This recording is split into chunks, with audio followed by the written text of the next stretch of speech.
Do you suffer from an egg sensitivity and can't enjoy the same baked goods that you did at one time? Well, in this video, I'm going to show you how to use something as simple as gelatin to make an egg replacement that you can use to make your favorite baked goods.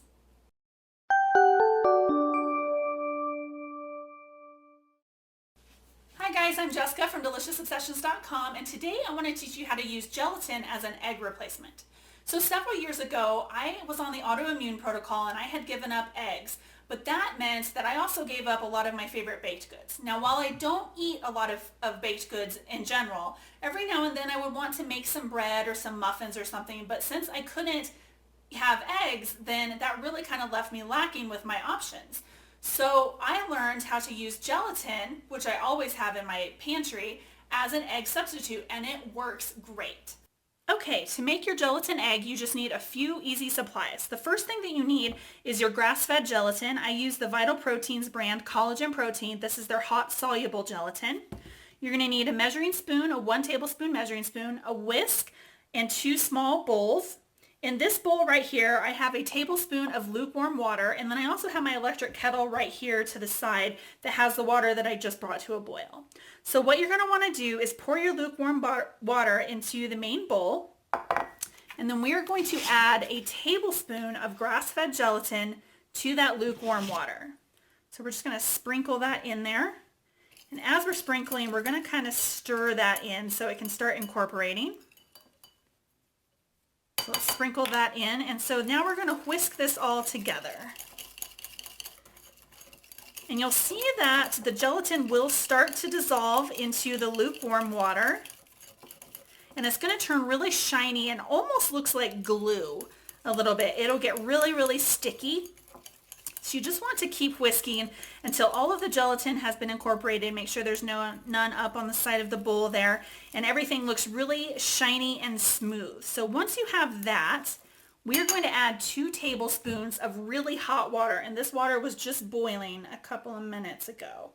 So 2 tablespoons of hot water to our lukewarm gelatin mixture. So we're going to add that in there. And now we are just going to whisk this vigorously until everything is combined. So you want the gelatin to become completely dissolved in the water. We're just going to keep whisking, and you may notice that your gelatin gets a little bit frothy depending on how vigorously you're whisking, and that is just fine. So we're just going to keep whisking probably for about a minute to make sure that there are no clumps in here and that the gelatin is completely combined. And so once everything is combined like that, we are actually just going to let that sit for about a minute. And then once that's done sitting, we can go ahead and scrape that into the bowl of whatever baked good we're making. So the general rule is this makes about 1 gelatin egg. So the gelatin eggs and the other egg substitutes like your chia seed eggs and your flaxseed eggs, those seem to work well for recipes that call for maybe 1 to 3, maybe 4 eggs. If you get a lot more eggs than that, if you have to replace a lot more eggs than that, it can get a little bit trickier because the eggs do add a lot of body, especially to gluten-free goods. So you may have to adjust the amount of gelatin and the amount of water that you use. But in general, you could use 1 of these recipes. So this is essentially 3 tablespoons of water, 1 tablespoon of lukewarm water, and 2 tablespoons of hot boiling water, and 1 tablespoon of grass-fed gelatin. And this makes the equivalent of 1 gelatin egg. So now, once this is sat for about a minute, you can see that it's thickened up just a tiny bit more. You can go ahead and pour that into your favorite baked good, whatever you're making. Mix that into the batter and then proceed as you normally would. And that is how you make a gelatin egg.